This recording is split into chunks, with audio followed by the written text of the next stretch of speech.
This show is sponsored by Den 10 Insurance Services, helping businesses get the right insurance for all their insurance needs. Visit den10.io to get a quote. DENTEN.io. And remember, when you buy an insurance policy from Den 10, you're giving back on a global scale. Hello, all my entrepreneurs and business leaders, and welcome to the Michael Esposito Show, where I interview titans of industry in order to inform, educate, and inspire you to be great. My guest today is an entrepreneur, investor, and philanthropist. He's best known for his expertise in gaining traction for his clients and is considered one of the leading business development experts and financial coaches in the country. He is the founder of Westgate Fund, a company known for employing tried and true financial practices. He's on a mission to create 100 millionaires through his unique passive income strategies. Please welcome Austin Zelan. Hey, thanks so much for having me, man. I'm excited to be here. I'm excited for you to be here too. This is really awesome. So for our listeners here, I have Austin in studio. Austin, how about you tell everybody where you just came from? Well, I just flew in this morning from Seattle. It's a little pit stop for me, but nonetheless, came all the way across the country to meet Michael in person. I knew I had to. That's awesome. A pit stop, and you're going where tomorrow? Going to Dubai tomorrow. Going to Dubai. I absolutely love this for so many reasons. And we kind of talked about it a little bit off air of when I have guests that are coming from the tri-state area, really, and from the New York area. And they're complaining about the drive. And meanwhile, you flew over here from Seattle. So that's one reason why I love it, especially since I was waiting on a Zoom going, when's he going to show up? And you just appeared at my door. I loved it. The other reason is, in your bio and in everything that I've read about you, you talk about creating passive income, and you talk about going from starting with nothing, a forklift operator, as you said in your bio about who you are, all the way to starting this company. And so many times we hear people speak about their wealth, speak about making it from zero to hero and all that other stuff. But then, they're invited on a podcast and they're like, I don't have the time for that. And, I'm not going to spend the money on a flight to do that thing. And yet here you are, like doing it, actually putting into action, and showing us that like, hey, look, I make passive income. I've made it from zero to hero, and here I am showing up at your doorstep. And the other thing, just to touch on this real quick, is you did a TEDx talk about time management. Yep. Because the other side to all of this, and I'd love for you to expand on everything I'm saying here, the other side to all of this, the other complaint I get is, it's not about the money, Michael. It's not about the travel. I'll pay the flight. I'll pay the airfare. I'll pay all that stuff. It's my time. I can't spend the time in the car or in the plane to come to the studio.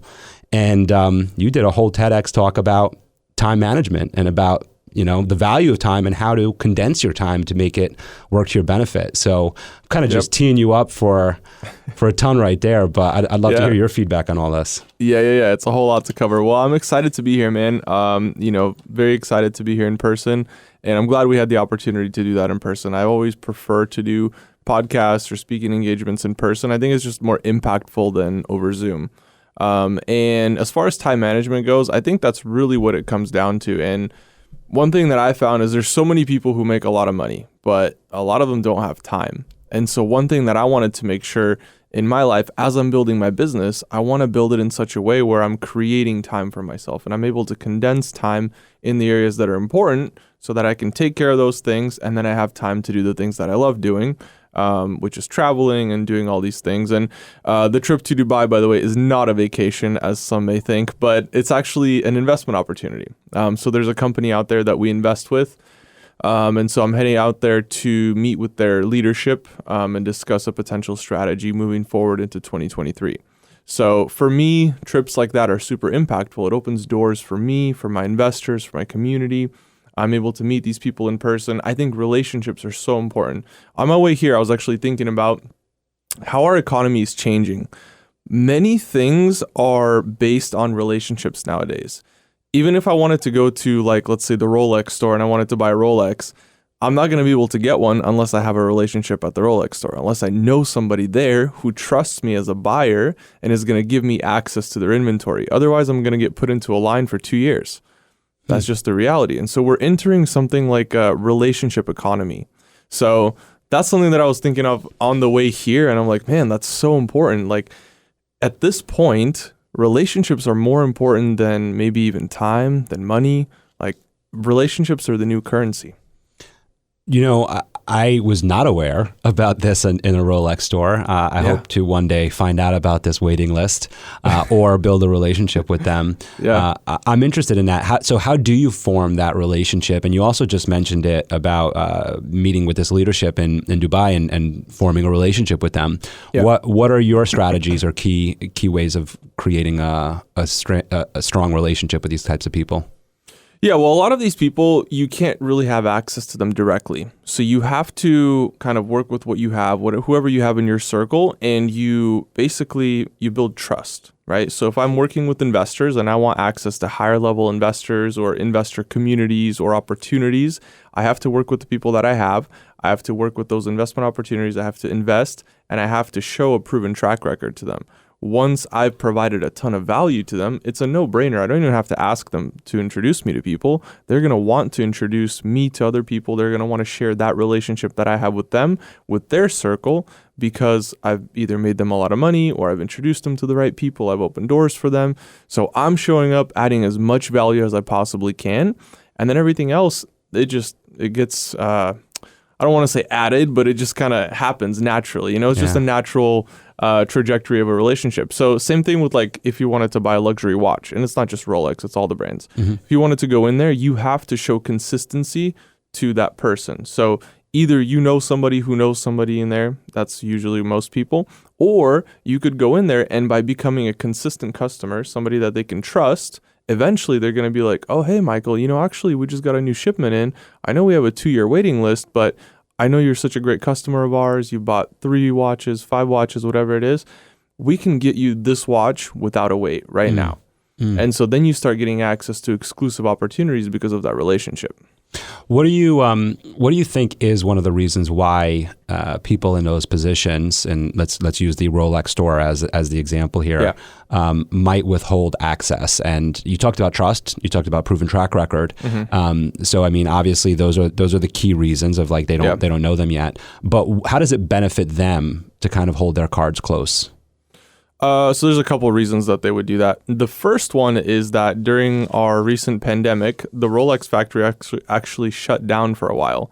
So there was a huge drop in supply. Now, demand didn't change. We still had the same amount of demand or higher. A lot of people started making more money during the pandemic. And so once that happened, we had so much more demand, but the supply actually shrunk. And so now there's not enough watches to satisfy demand. Because we had a situation like that, people started flipping watches aftermarket. So they'd buy them up from the store, all the remaining watches, and try to sell them for a profit because they were skyrocketing in price. And so the Rolex store would do something like that. Number one, because they actually don't have inventory. And secondly, the little watches that they do get, they don't want to sell them to flippers. They want to sell it to people that they trust. Yeah, and so trust is not just about that presenting a value, but also that you're going to respect the relationship once it's formed. So you're on the waiting list, you got moved up in the waiting list, and now you bought the watch. Now they're going to sell it to you because you've waited that amount of time, but you still have to uphold that relationship by not being a flipper, like you just said. Nothing wrong with obviously buying it. It's an investment opportunity sometimes where you could buy a watch, you could buy a car, you could buy so many different luxury items that you can buy. And over time, they become valuable and more than and selling them. But we're talking about the people who literally just joined that list so that they could flip it, right? Exactly. Which then kind of like takes away trust. You know, I want to go back a little bit, but because I opened up with this, I thought it's important. You said you're on a mission to create 100 millionaires. And so often we hear lines like this, right? I mean, it's all over social media. It's kind of like the language that a lot of people speak and that we see out there. What does that mean to you? What does creating 100 millionaires mean to you, and why is it so important? Yeah, and it's actually funny. We've very recently expanded that to 1,000 millionaires. Okay. Because we were hitting high numbers, and I was like, all right, we're definitely going to surpass this. So basically, our goal is to create 1,000 millionaires by 2027. It's through my company. So under Westgate Fund, there's a brand of education called Cashflowpreneur. So it's its own company. It's owned by Westgate Fund, but that company specifically provides mentorship to people in the passive income space. So we have a large community right now. We teach people 3 things. Number 1, we show them how to get access to capital, whether that's business loans, lines of credit, 0% interest financing, different funds that they can use for investments. That's step 1. Step 2, we show them all the different things that I personally invest in. So it's my community. I'm showing them literally inside my portfolio. Hey, this worked, this didn't work. And they can literally copy exactly what I'm doing. They can copy all my winners and just take those and run with them. And then we help them scale that to 6 figures and beyond. So each of those people is expected to hit $1 million. So obviously once they've hit 7 figures in revenue, then they're one of those people, one of the 1,000 people. So our goal is by 2027 to have 1,000 people that have hit that mark. When I'm hearing all of this, I'm just wondering, so what is the risk involved? What kind of capital do they need to get involved in something like this? Well, the only thing that they really need up front is the startup fee. So there's a mentorship fee that they pay to join the community. After that, we basically get them access to all the capital that they need. Sometimes it's personally guaranteed. Sometimes it's not personally guaranteed. Sometimes it's non-recourse debt. So for example, we have access in trading specifically. We have a program that trades, a software that trades automatically. So we can get them access to $1 million in funding within 14 days, and it's not guaranteed or like they're not liable for any of it. So the way that this deal specifically works is there's a company out there that gives you funds to trade with. You use those funds to trade with. If you violate certain parameters, they'll take it back. But if you're profitable, they'll just split the profits with you. So they're willing to bet on certain people based on a track record that we show them with our software. And they're willing to bet that $1 million on you, for example, and then on another student. And so we're literally getting people millions and millions of dollars in funding. Then they connect it to my software. They use my software to trade it, and then they do a profit split with that company. It's funny. It's kind of like circles back to the whole relationship and trust thing, right? And it's like being built through software, being built through technology, like just creating trust, as you just said. Like if they'll pull the funding or they'll give you the funding, and it's all based off of that trust. That's actually exactly right. I've never even thought of that specific one being based on trust, but it is, because they don't check your social security. They don't check any personal details. It's literally just a track record. Okay, prove to me in the next 15 to 30 days that you know how to trade. And they don't care if you use the software or whatever you're using, but whatever strategy it is, if it satisfies their trust, then they're willing to give you the money. Yeah. And you mentioned the software, and that's another thing that I thought was really cool about you is you developed this software. Yeah. Could you share a little bit about like that whole process there? What was the mindset in that? Yeah, so I was, this was back when I was still at Microsoft. I was consulting for Microsoft, and I was trading Forex on my own. So manually trading Forex, and my schedule back then was crazy. I basically, so my meetings would start at 8 a.m. I'd get off work maybe 4 or 5 p.m., and I would start trading around 9 or 10. 9 or 10, I start trading until about 1 or 2 a.m., Then I'd take a nap until 4 a.m. because usually I would see that nothing happens between 2 and 4. That was my 2-hour nap. At 4 a.m. I'd be up again till 6. And then 6 to 8, I was taking another nap. So 8 a.m., thankfully, I had Zoom call meetings. So I was doing Zoom meetings. But no, it was crazy, you know, and that taught me a lot of discipline. And eventually I got really consistent with my trades. And so I'm like, okay, I've got the strategy down. What if I could just remove myself out of the equation? Because I'm still human. Sometimes when you wake up at 4 a.m., you're just a little bit grumpy or happy or not happy, and that can affect your trading.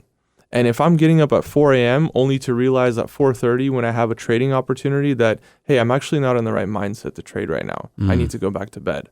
Well, that's disappointing because I've just messed up my whole night of sleep and I didn't even get to trade, or no trade opportunity presented itself.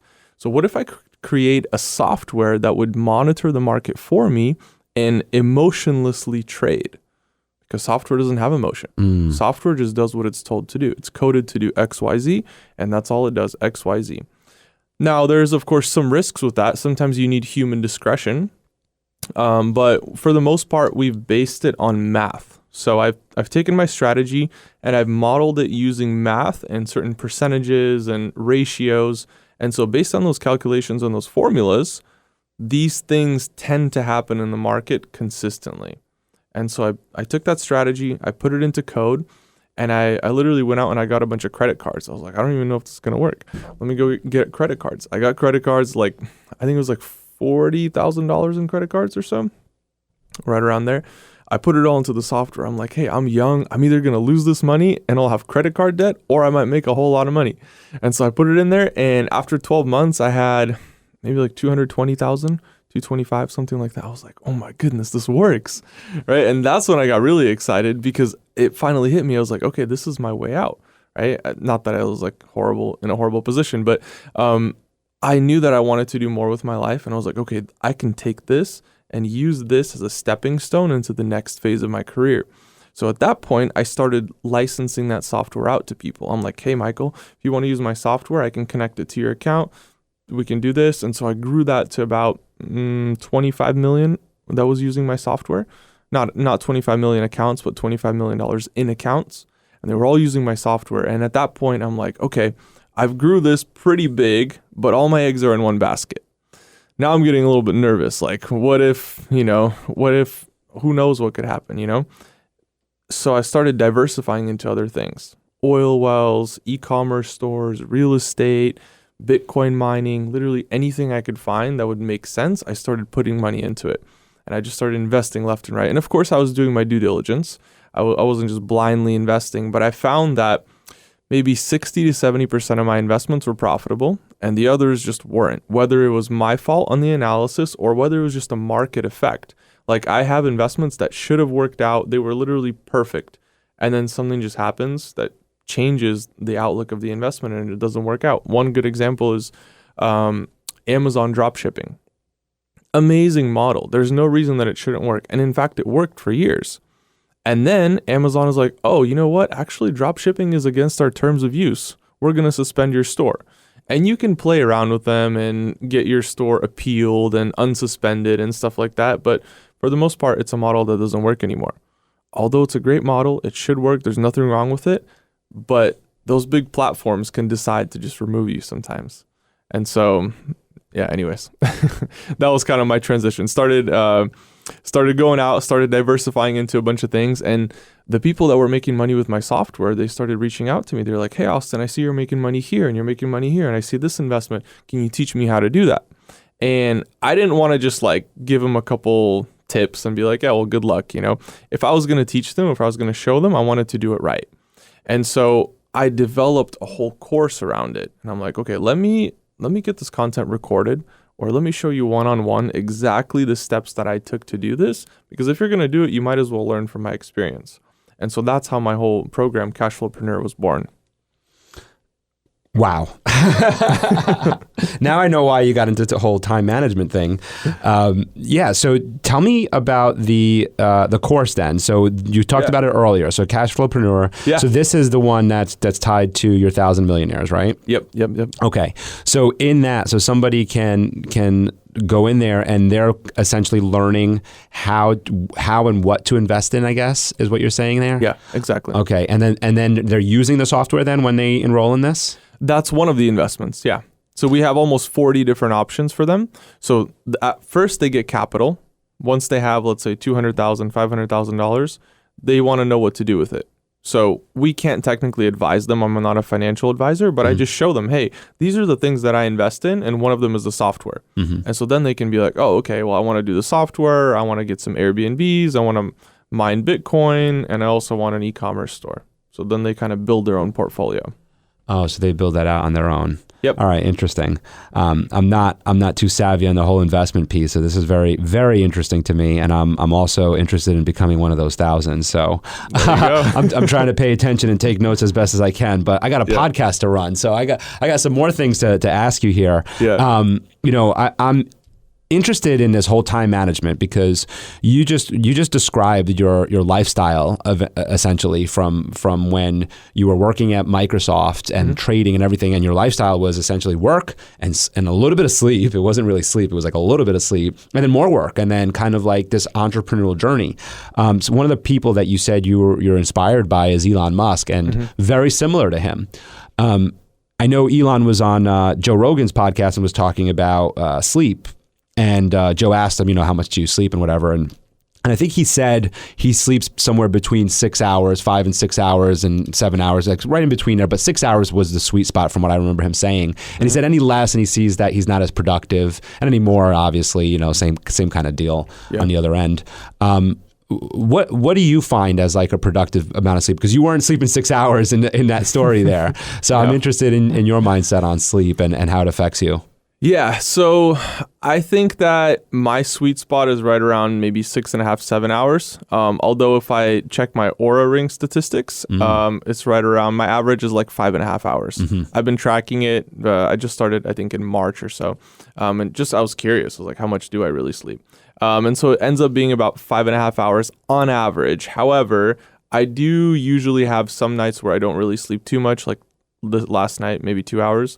But, tomorrow night I could easily sleep 7 or 8 hours. I'm not at home. I'm not at the office.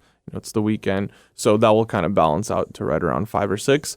I do find a decrease in productivity when I sleep less than 6 hours. However, if I slept good the night before, if I slept 7 or 8 hours the night before and then I sleep 6 hours, I don't see any change. So it's kind of like, it seems to build up for me. So I have a bit more of a tolerance. And that kind of goes back even to my forklifting days when I was still in high school. Back then I would work all night. And throughout the day, I didn't want to sleep. I was young, sometimes it's summer. I want to go to the lake or hang out with friends, whatever it is. And so that really caused me to like toughen up a little bit. And I see sleep, I think it's a necessity. It's kind of like eating, but if I go all day without eating, like I'll be fine, I'm not going to it's not going to leave me helpless, right? And so I choose not to let those things affect me, even like not sleeping too much. If I stayed up all night, I'd be fine. Do I prefer to do it? No.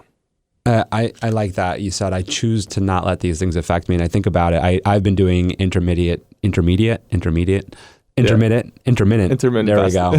Fasting. You wouldn't know this, but I teach a public speaking course, and I can't pronounce words sometimes. Yeah. Sorry, everyone, but that's just the life of me sometimes. But so anyway, so I do that, right? And I've noticed that when I started doing it, I remember by 10 o'clock I was getting hungry, and I was like, all right, I'll have a shake now. And then, another week progresses, and then, 11 o'clock and 12:30. And eventually, I made it to 3 yesterday, to 3 p.m. And I'm up at like 6 o'clock, right? So it's not like I'm waking up at 1 and, making it to 3. There's a little bit of conditioning involved, but there's also, like you just said, there's a choice. And it's the same thing with sleep. Like I had to go to bed late last night. I run a basketball league. And so we didn't finish until 10:30. I didn't get home till 11, shower and everything. I'm not in bed till 12 and back up again at 6 and all that other stuff. And I'm like, and this is the third night in a row and I'm tired, but you're right. It's making that choice of like, you know what? I'm not going to let that affect my day. I'm going to get through my day. I know I'm going to find that sleep. I know I'm going to find that food later.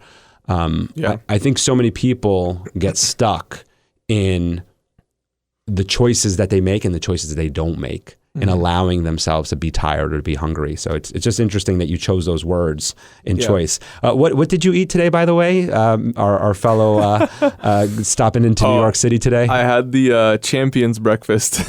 I walked outside of my hotel this morning and I saw a hot dog stand and I was like, man, I need a hot dog. And so I had a spicy hot dog with mayo and mustard.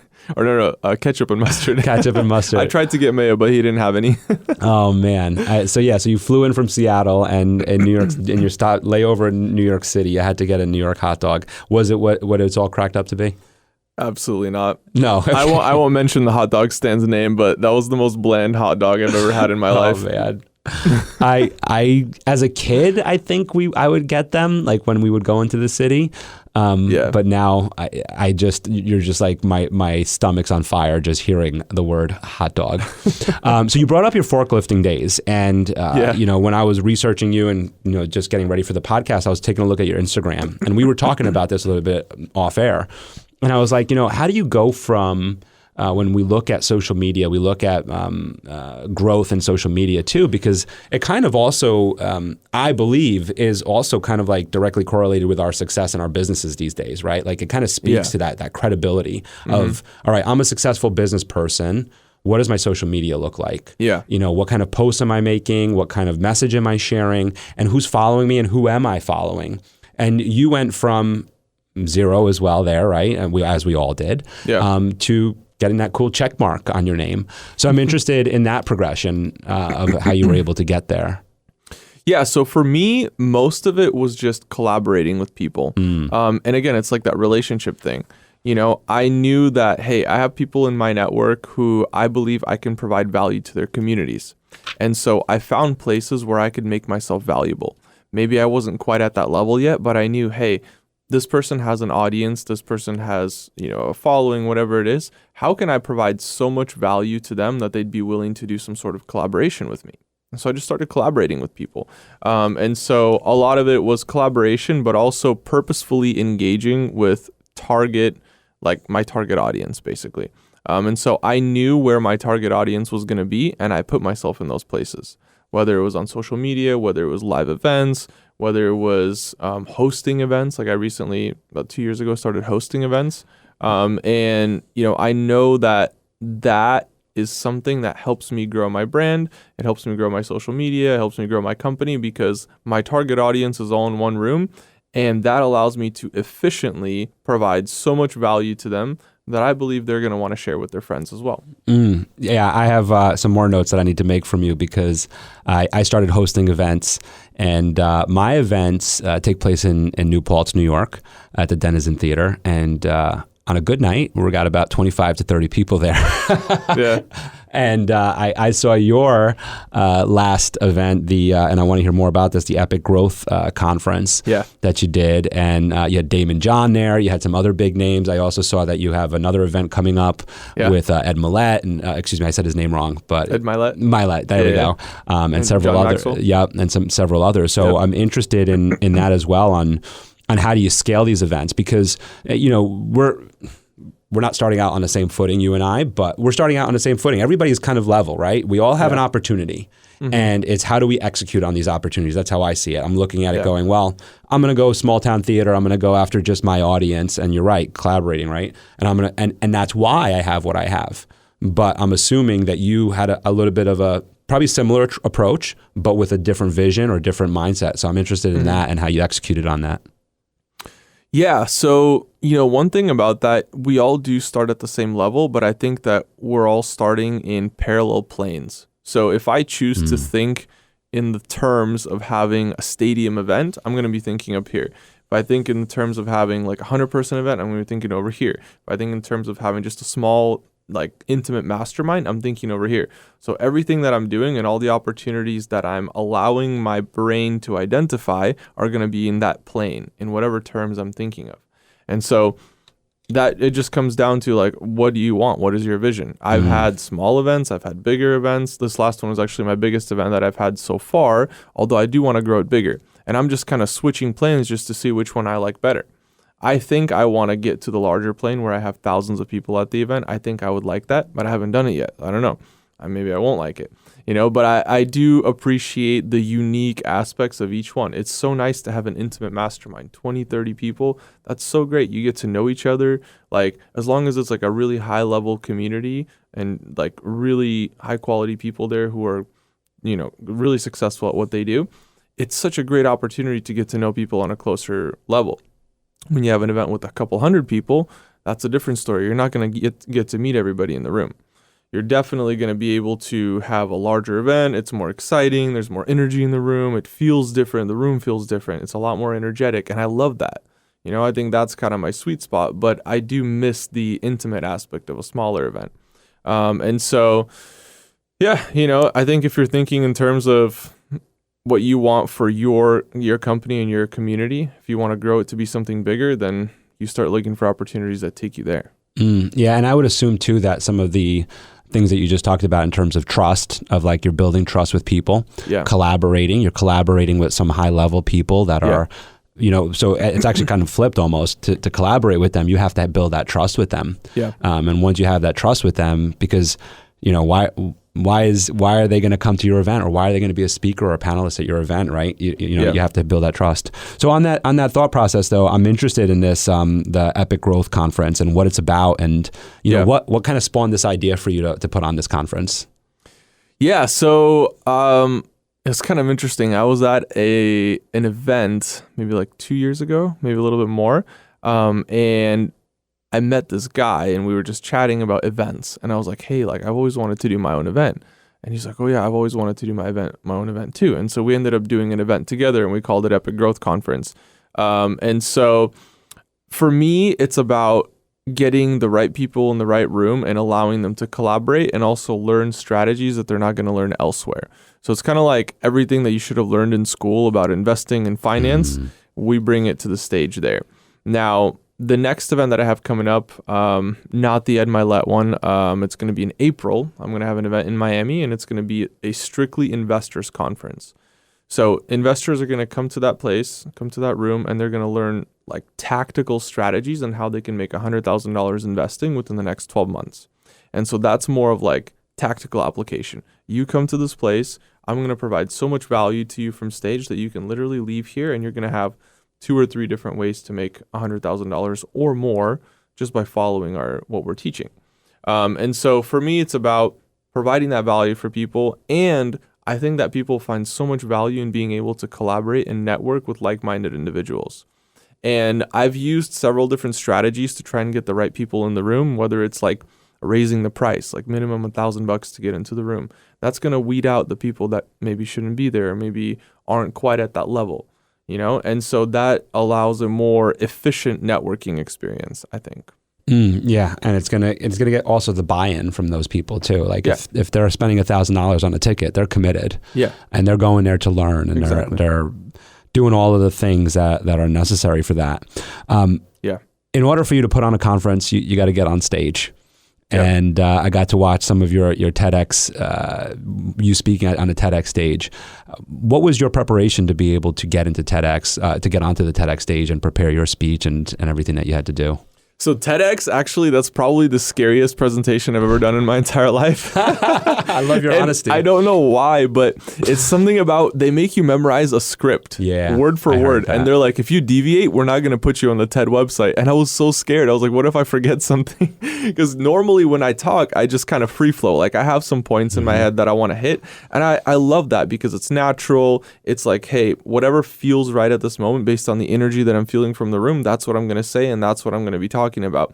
But with the TED Talk, they're like, no, you have to follow the script. And they made me go back and forth, like just changing the script. They give you a TED coach. And so when you're preparing, you have to write a script and they're like, oh no, you need to change this, this, and this. And you just go back and forth for like 2 or 3 months just tweaking it. And then they're like, okay, well now memorize it. So that scared me.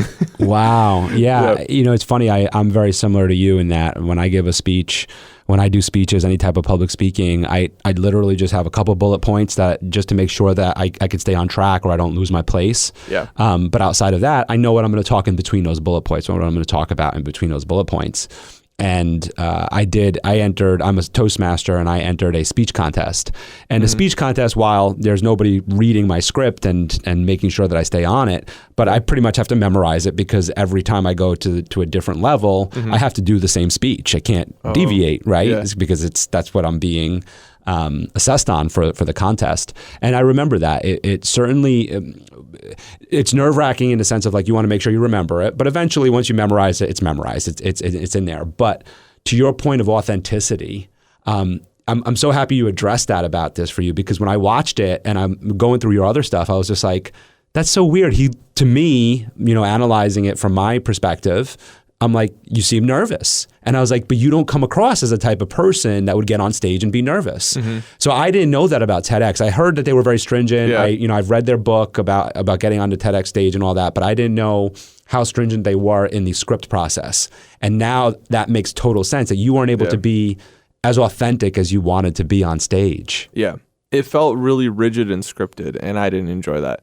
But I don't know. Maybe the next one will be better.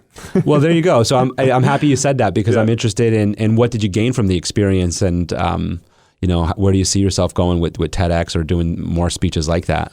Yeah, they've invited me back to do more. I don't have anything prepared top of mind that I would like to talk about, but I have a couple ideas that I'm bouncing around, so nothing final yet, but I would like to share something probably along the lines of like time management or potentially efficiency in life overall, maybe even as it pertains to investing or career-wise, so something along that same vein.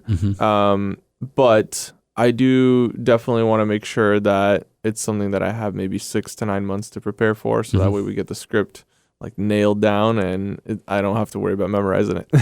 Yeah. And, and that's something, I was making the joke before because I couldn't pronounce a word, but, I am a public speaking coach, right? And that's something that comes up very often when I'm teaching somebody is they're asking me, do I need a script or no script? And I always tell them, I'm like, look, if you're going to be giving a speech within a couple days, weeks, short couple of months, don't do a script because you're going to have to memorize it. And if you memorize it, you're not going to sound authentic. But if you give enough time, like you just said there, 6-9 months to where it becomes a part, it's like acting, like I did background acting and stuff or in theater. You become the character.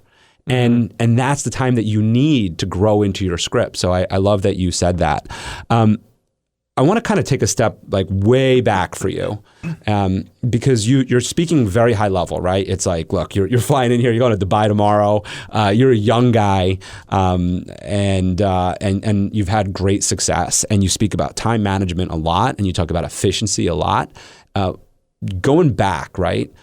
What is the big driver for you in all of this? Like, what was the childhood? Who were the people that were influential in your life that gave you this mindset to become what you are becoming today? Mm-hmm. Yeah, I think as far as like efficiency goes, it was more of like a personal thing, I'd say. And it was, I kind of mentioned it in my TED Talk, but it was like really school related. I remember going to school and I was just so bored. And the thing is, like, I love school. I loved going to school. I thought it was the best thing ever because I got to learn new things every day. Like, I was so excited about it. But at a certain point, they just weren't going fast enough for me. And it was just getting slow, and I felt like they were literally just keeping me there for 7 hours a day. And that's when I came to the realization, like, there's no way I'm actually here 7 hours a day. And I had to double check. I asked my mom, I'm like, am I actually at school for 7 hours a day? That realization was like, wow, that's crazy to me that, well, first of all, it doesn't really feel like 7 hours a day, but also that I'm actually spending so much of my day in school. And it felt like I was just being like, they were just trying to give me busy work. Mm-hmm. And so at that point, that annoyance of busy work kind of started, maybe in first grade or so. And eventually I wanted to get to a point where I could become efficient in everything that I do. So that transferred into my career, into my personal life. I love to be efficient about everything. If I can be more efficient, that makes me so happy. And so it kind of became this pursuit of efficiency. And that's affected even my investing, I think. It's seeking maximum return with minimal risk, minimum input. So again, efficiency. And I remember distinctly in college, I was learning about, it was like a macroeconomics class, I think. And our professor, the only thing I remember from that class is the professor talking about technology. And he said, technology is simply a larger output with the same input. And so he brought up an example to like farming. Let's say back in the day, farmers, they plant one seed and they get one plant. It's very inefficient. There's no technology involved there. But if I can plant a digital seed, so to speak, with technology, that seed can go on social media all around the world and I can have 1 million outputs from that one input that I put in, right? I send one message or I make one post and 1 million people saw it. Now that technology has literally multiplied our efforts. So at that point, I'm like, okay, well, what if I just use technology to become more efficient? So that's when I really started getting into tech and I really wanted to see how I could leverage tech to literally multiply my efforts. Because why would I want a one-to-one return when I can be so efficient with technology? And, it's not for everybody. Like farmers are still going to have to plant, seeds to make crops. But I'm sure there's technology that can maximize their output. Yeah, we're not going to get into that technology. There's an agricultural some GMO technology. Yeah, exactly. We're not going to get into that on this podcast here today. Next session. So speaking of efficiencies, something that we didn't even talk about is so you were just talking about college. You went to Northwestern, right? Northwest, excuse me. You went to Northwest and got your MBA, and you're currently getting your PhD as we're speaking. I got to go back to the hotel and write a research paper, actually. What's the research paper on? We attended a leadership conference Okay. In October. And so it's kind of like a review of our learning, the text, and then the application combined. So, when I think about education, I think about college, PhDs, all these different types of these different experiences that we have in the educational system. To me, it's to be able to learn something and then be able to make a lot of money, right? It's to be able to learn something and impact the world and do good with it and do something with it. From what I've read about you, from what I see, you're already doing a lot of that. So for you, what is the outcome from getting a PhD? What is the purpose of that for you? How does that help you in what you're trying to achieve? Well, honestly, it's all younger Austin's fault because I made a promise to myself that I would get a PhD. This was also somewhere in elementary. I don't know what was going on with me in elementary, man, but I had all the crazy ideas. And so I found out, I was like researching. I don't even remember how I found out. I think I just asked people, maybe my teacher. I was like, what's the highest level that you can get in education? Because I wanted to know. I was like, okay, well, I'm just going to set that as my goal. And so I found out that there's something above a master's degree, which is what I thought was the top. And that's a PhD. And then I'll be a doctor. And I don't have to be a medical doctor. I didn't really want to be a medical doctor. And so they told me that, and I was like, okay, I'm going to do that. And I set that as a goal for myself. And I had no idea what it meant. And honestly, it's not fun at all. But I made that goal for myself, and I made that promise. And so now I'm just walking it out. Commitment. Yep. That's incredible. Yeah, it was interesting to me. And I mean, I think it's great, right? I think that education is great. I'm a self-learner. I enjoy going into courses and reading and learning and everything. For me, the titles of PhD, MBAs, all that stuff doesn't matter to me because to me it was always said to me, right? Like my parents are like, you should get an MBA, and I'm like, well, I'm going to do what I want to do. But what's interesting about yours, a couple things. One, you refer to yourself as younger Austin. I like that. I usually call myself old Michael, and I'm like, you don't want to know him. He was a problem child. But younger Austin. So you made this commitment, and I'm just going to tie it back to trust here.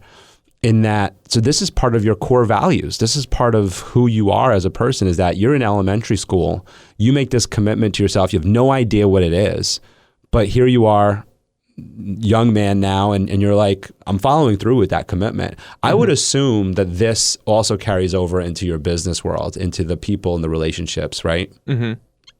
Yeah, absolutely. I think that, trust is very important, and it starts with yourself. If you can't even trust yourself to do the things that you say you're going to do, how do you expect other people to trust you? Yeah. And if I'm not disciplined with the things that I'm doing, how can I expect my team to be disciplined or the people that I'm coaching to be disciplined? Everything follows leadership. And so if I'm not able to set a good example myself, people can feel that, like, does this person actually trust themselves? Do they respect themselves? Do they keep their word? People can see that. Yeah, I mean, and that's what it speaks to. It just speaks to that trust there for you. Another person I'm interested in, if you follow, and I'm sure you do, is Ray Dalio. Right. Yep. I'm interested in I'm interested in your perspective on him and some of the things and his philosophies and things he talks about. Yeah, I think it's good.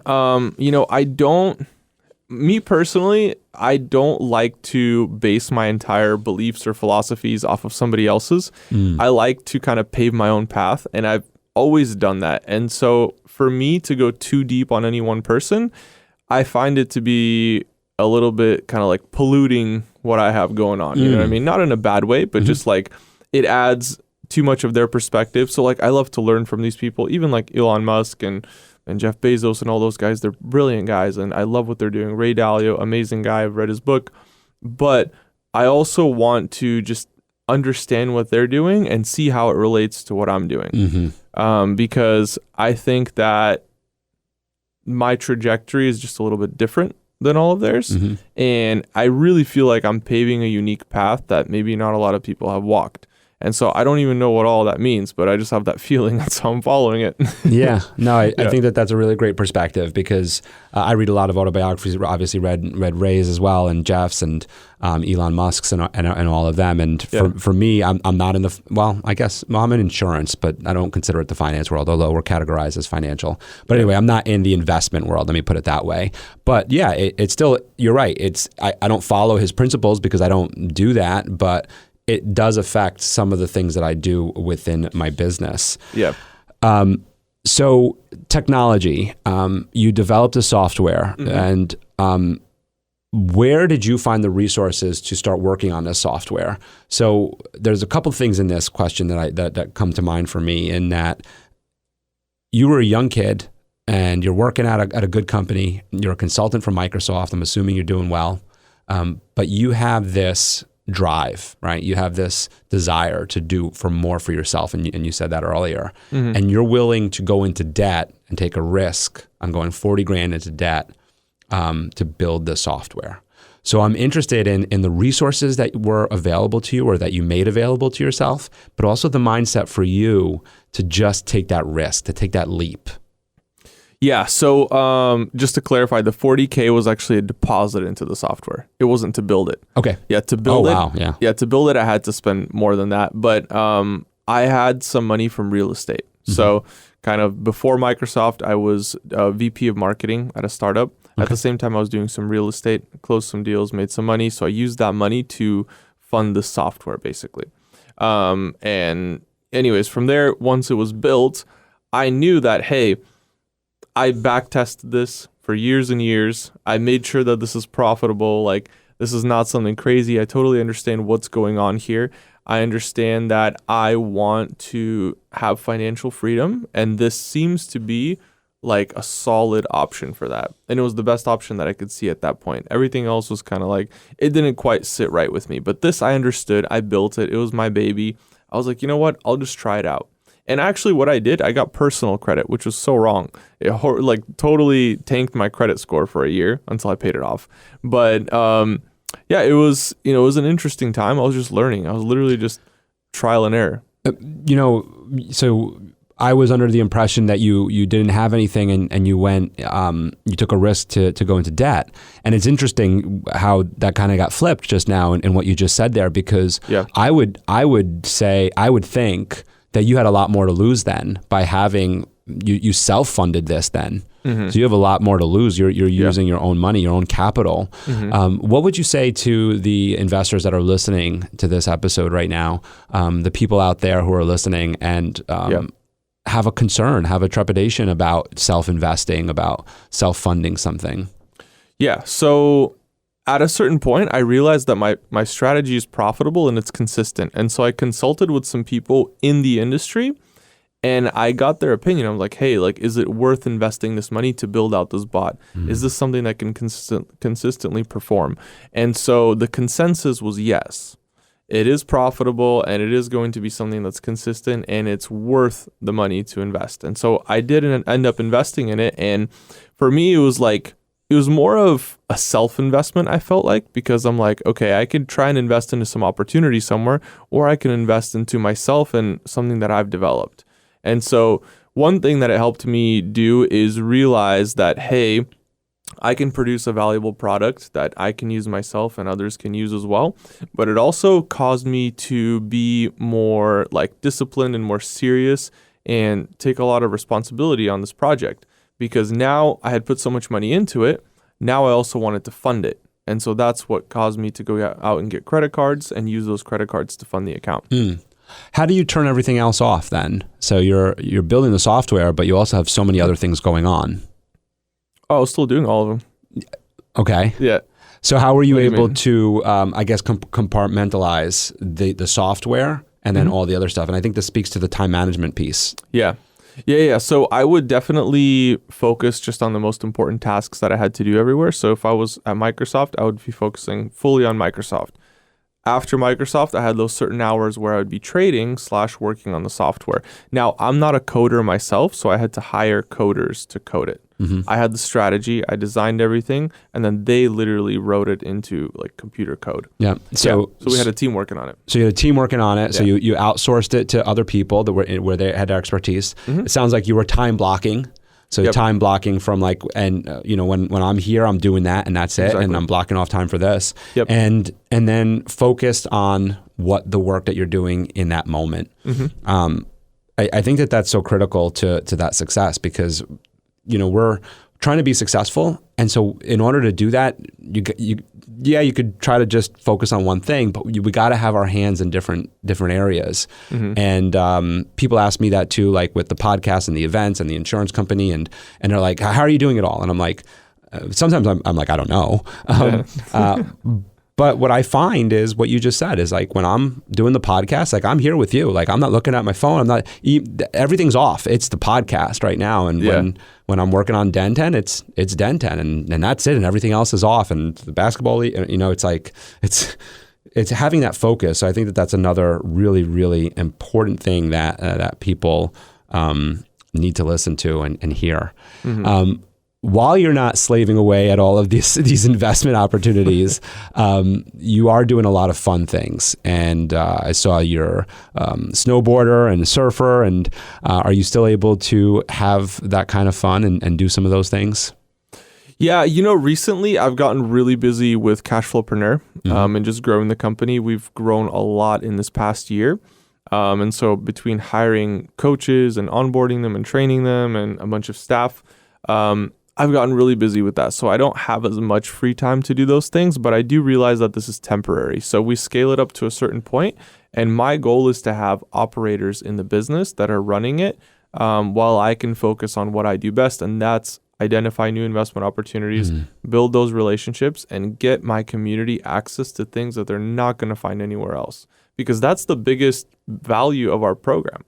I have investment opportunities that I literally guarantee they're not going to get access to anywhere else because it's private negotiations that I've done with investment operators and owners of companies that they give me a special deal for investment that nobody else gets. And it's just based on my private relationship with them. So I'm literally giving them access to my relationships. They don't have to go out and spend the time and the money and all that effort to try and build those out because I've already done that. So. All right. And then so while I was looking at your Instagram, you have something on there that is my dream car in that of a Lamborghini. Yeah. And then you put a Christmas tree on top of it. So I need to hear the story of the Christmas tree on the Lamborghini. You did put a tarp and I appreciated that. But I was like, damn, this guy's got a good detailer. Don't worry, it's PPF. That's fine. Okay. Yeah, so I was actually thinking about that on the way here too because I saw a Christmas tree farm and I was like, oh, maybe I should do that again. But yeah, so last year I think I had just come home from the Bahamas or something, and I didn't have a Christmas tree, and it was like a couple days before Christmas or maybe like a day. I was like, oh man, I need to get a Christmas tree, and my M8. Or I don't think I had the M8 back then, but my other car was somewhere at the shop or something. And so I just had the Lambo, and I'm like, well, I got to go get a tree now. And so I thought about it. I was like, well, I probably could just strap it up to the top. So this wasn't a gag. This was like legit. Yeah. So I went out, and there was a Christmas tree farm by my house, and I went out and I got a tree. I was like, well, do you guys have like a tarp or like something I could put on the car so it doesn't scratch it up just in case? And they're like, oh yeah, of course. So they just tied it on, strapped it on with some twine. It was great. All right, don't tell me what was their reaction when they're like, we're going to put a Christmas tree on this Lambo? I need to see this Christmas tree farm and these guys or girls who were strapping this on, what they were thinking. Yeah, you should have seen his face. He was definitely like, are you sure about this?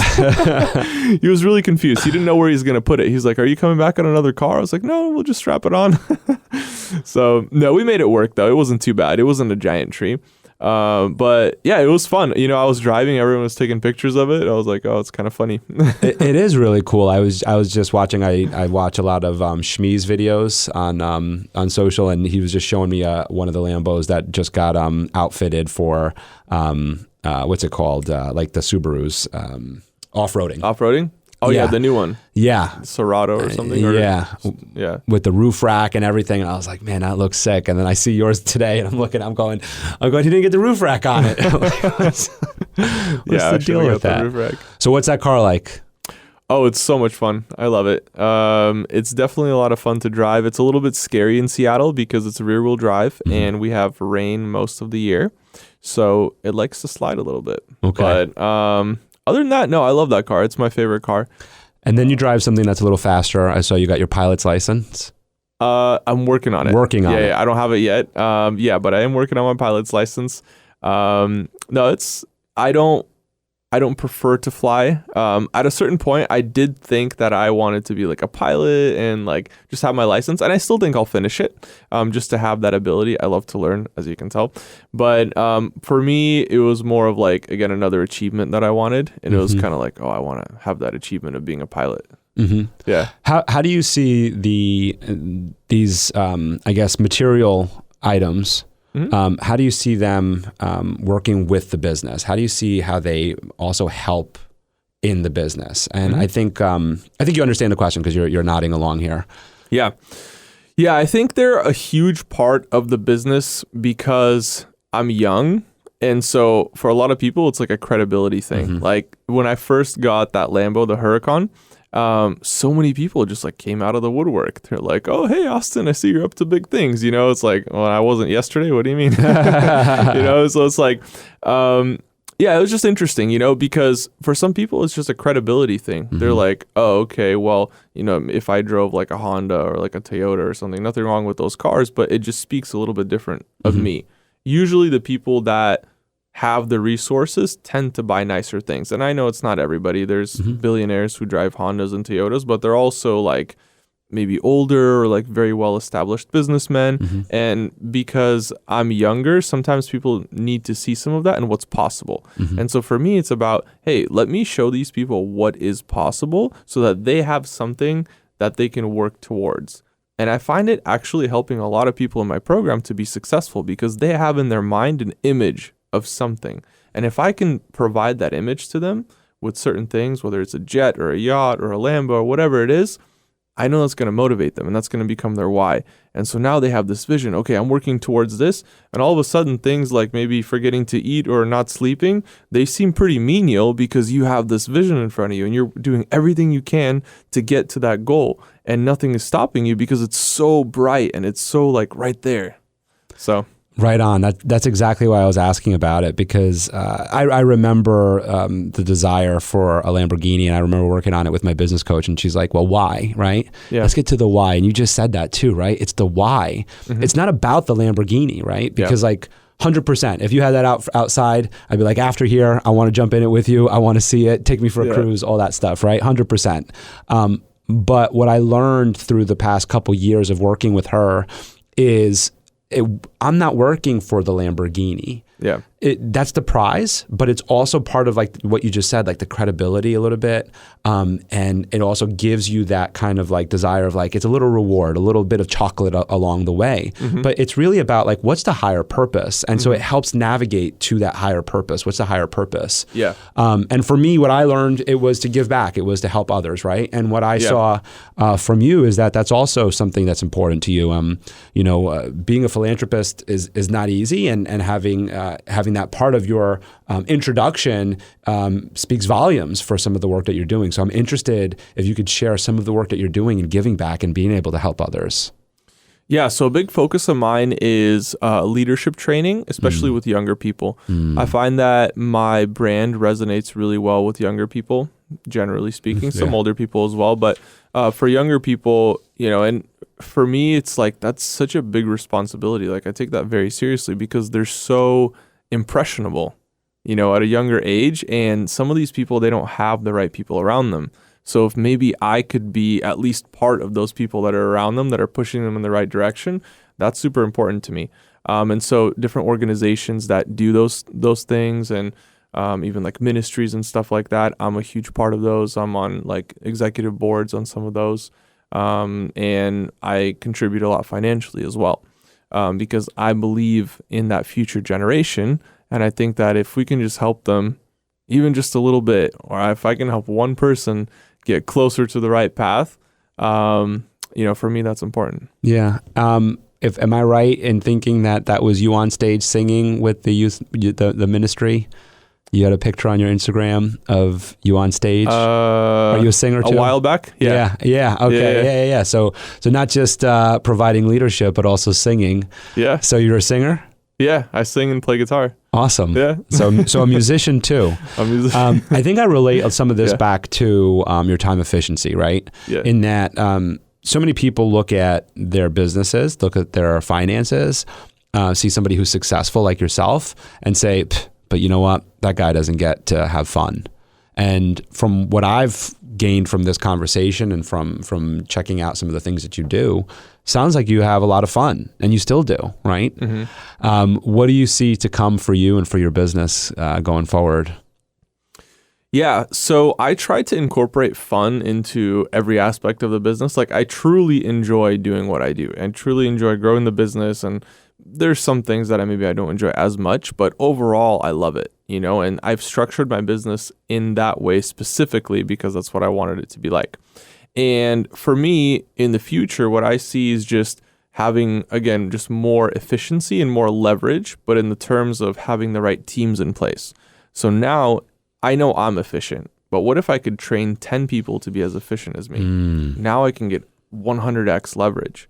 Because if I'm doing the work of 10 people or being as efficient as 10 people, I can get 10 people doing that. That means I have like 100 people efficiency, right? And so if I'm building an organization, I want to build it strategically to build key leaders like that, A players who are able to produce that sort of efficiency and help my organization grow.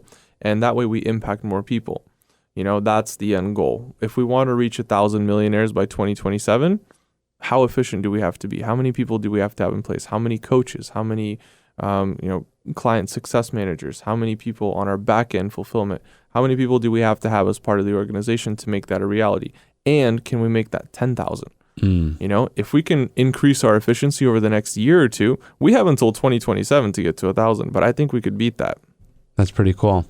One of the quotes that you brought up about Elon Musk, or not quote, but ideas around Elon Musk and why he resonates with you so well, is he does things that people deem to be impossible.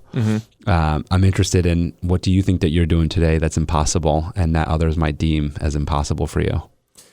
Yeah, so I think the biggest thing for me, like, growing up, for various reasons, I had certain mindsets like, oh, well, if I want to own a business, I'm just going to be like miserable and frustrated and working hard all the time, and I'm just going to hate my life. And it's hard to make money. Like, all these different thoughts that some people literally teach, like, oh, well, it's hard to make a lot of money. No, it's not. Well, who says? What if I could make it easy? And so I always struggled with that. First of all, the time freedom aspect of it, but second of all, how difficult it is to make money or to be profitable investing. And so I literally made it my goal to prove those things wrong. And so I built my business in a fun way. First of all, I have a lot of fun doing my business, and I strategically structured it like that. And then I also made it very easy in my business through technology, through efficiency, through leverage, through all these things to make making money easy.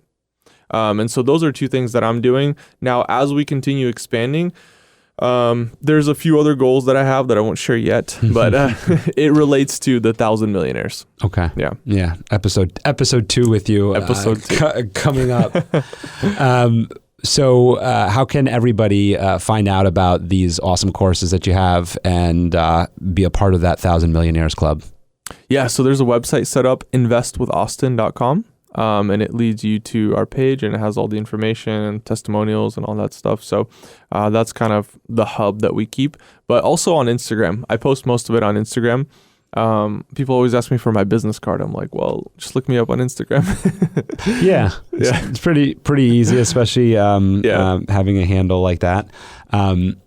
So just in closing here, you said that your mantra that you live by is things do not happen, things are made to happen. And that's from JFK. Yeah. Tell us a little bit about that mantra for yourself. Yeah, that's one thing that, it really resonates with me in every part of my business. Things don't happen unless you make them happen. And that doesn't mean that you physically have to go out and do these things. Again, we've talked about leverage, we talked about efficiency, about technology. What if I could just be the one that sets that technology in motion and I made those things to happen? But in reality, we create the things that are around us. We control that atmosphere. We control what it looks like. And part of it is our response to our surroundings and our circumstances and how we decide we feel. Do we feel tired because we only slept 2 hours? Or are we rocking and rolling and eating hot dogs downtown at 10 a.m.? You know what I mean? Like, we decide, like, am I so tired that, I'm having such a bad day because I'm exhausted? I'm having a great day. I'm here on a podcast with Michael. You know what I mean? And so I decided to make that happen. And so I made it happen. And so I think a lot of it, and I've seen this a lot in my life where people that maybe I try to partner with or do projects with, and sometimes they're just full of excuses, and they're like, oh, well, this happened. Mm-hmm. My cat got sick, so I couldn't come, or like something like that. And it's like really, like, I think it comes to determination, commitment, trust, relationship. All those things play right into that because you actually make those things happen. If you really wanted to make it happen, you would. I love that. I think that that's a great way to think about life, and that we all have an opportunity. We have a choice to make, and either we're making the choice or the choice is being made for us. Exactly. I want to thank you so much. I forget about the trip to Dubai. Thank you so much for flying out from Seattle to New York to the Hudson Valley be on the man. Michael Esposito Show. It's been awesome having you. Yeah. There's nowhere I'd rather be. Thanks, man. Thank you for listening to the Michael Esposito Show. For show notes, video clips, and more episodes, go to michaelespositoinc.com/podcast. Thank you again to our sponsor, Den 10 Insurance Services, helping businesses get the right insurance for all their insurance needs. Visit den10.io to get a quote. That's DENTEN.io. And remember, when you buy an insurance policy from Den 10, you're giving back on a global scale. This episode was produced by Uncle Mike at the iHeart Studios in Poughkeepsie. Special thanks to Lara Rodrian for the opportunity and my team at Michael Esposito Inc.